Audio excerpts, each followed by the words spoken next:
ప్రపంచంలోని అతిపెద్ద గిరిజన జాతరలో ఒకటైన నాగోబా జాతర నేడు ప్రారంభం కానుంది. ఈ రోజు రాత్రి మెస్రం వంశీయులు నాగోబాకు మహాపూజ చేయనున్నారు.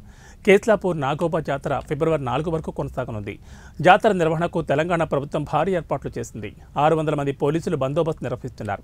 100 సీసీ కెమెరాలతో పటిష్ట భద్రత ఏర్పాటు చేశారు. నాగోబా జాతర సందర్భంగా భక్తులకు సీఎం రేవంత్ శుభాకాంక్షలు తెలిపారు. కేస్లాపూర్లో క్రీస్తు శకం 740లో పడియేరు శేషసాయి అనే నాగభక్తులుండేవారు. నాగదేవతను దర్శించుకునేందుకు ఓసారి నాగలోకానికి వెళ్లారని అంటారు.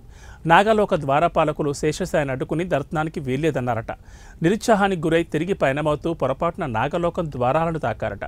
తన ద్వారాలను సామాన్య మానవుడు తాకిన విషయం తెలుసుకున్న నాగరాజు కోపంతో రగిలిపోయారట.